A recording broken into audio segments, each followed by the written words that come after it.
AI-driven surveillance, but I think there's some really positive use cases there. The one that I think I've become intrigued by the most as I'm watching AI play out across the industry is so we've been, from the Kitces platform end, we've been seeing in our data for several years that there is a slow but steady decline in satisfaction with CRM systems. And I find it really comes from two different directions at once. For some, the concern around the CRM system is our firms are getting bigger, our workflows are getting more complex, and either the CRM systems, it's harder than it should be to make an effective workflow, or it just can't quite make it the way I want it, the way I need it to be done, or I got to buy a fancier one to do that, and then that's really expensive, and the switch and all this hassle. So there's been one set of sort of complaints or concerns around the workflow end of things.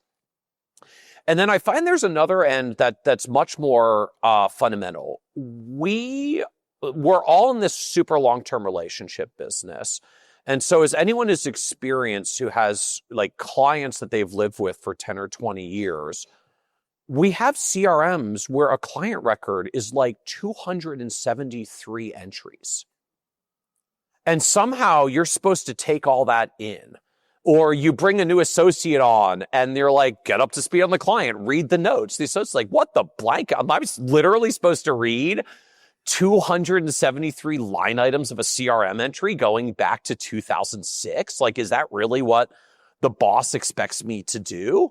Anybody who's acquired goes through the same thing. Like, we're taking on this firm. We're supposed to learn all these clients. Who's the poor advisor that's got to read 273 line items times every single client in the firm that we're acquiring? There's this fundamental nature that, to me, CRM systems, I mean, first it was a Rolodex. Then it was a Rolodex with a back-end line item database that also had notes about activities. And the roots of CRM was very much a sales function. Yes. And in a sales function, there's only so many line items that come in that entry. Called prospect, tried them again 2 weeks ago, tried them again a month later, tried them again 2 months later. They finally picked up the phone, started our sales process, did initial approach, did final approach, got them. There's like 6 to 8 line items on there. And then we have them as a client. We sold them the product. And then we move on because there wasn't really anything to do after we sold them the product because that was the industry. So there wasn't a lot of depth to CRM records. They didn't need to be, right? And if, I mean, for those who's been a long time, we did this literally with Rolodexes or one-card systems where you just wrote on the card how many calls you did and when you did them. Now we went from a transactional world where it was really tracking a handful of sales interactions into this super deep long-term relationship business where we've got dozens or literally hundreds of entries. The more proactive the firm is in recording everything in CRM, the more like overwhelmingly large the number of entries gets. And it turns out like that sort of flat database note structure interface is a terrible way to actually engage with a high volume of relationship information. And so then along comes AI and says, well, we're really good at consuming high volumes of information and applying it into a context window. And so we're using that so far in the context of meeting notes, push the information into the CRM, pull some prep out of the CRM, which looks at the history.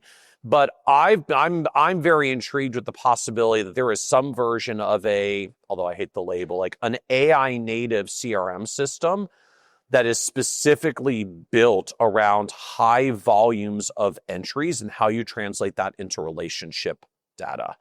So I'll give a shout out to like the Slant folks who I think are here in the other room. Like they're one of the sharpest versions I've seen so far of folks that are starting to build in this direction. How do we turn a high volume of interactions into a much more holistic relationship interface, not just because we're overlaying the meeting notes into it. The meeting notes are actually an input into a much more holistic relationship-oriented CRM system. And one of the things that makes me fascinated about it for our industry is, I mean, just when I look across basically any industry out there, we have higher touch for longer periods than basically anyone out there. We have longer and more proactive relationships than the CPAs. We're more relationshipy than the accountants. We go deeper than the doctors. Like, just you go across, most other professional services are much more transactional to a particular situation, right? I go deep with my architect to build my house, but then I'm done. Financial advisors are very unique in the fact that we have multi-decade relationships with dozens of touch points per year, and it actually needs very deep client-specific context. So I feel like there is a unique invention of what relationship-driven CRM could be in our business that's really specific to our industry, that AI is very uniquely capable of solving in a way that we just couldn't solve in the past. I absolutely think that is such a key thing that many times we don't, really think about, is that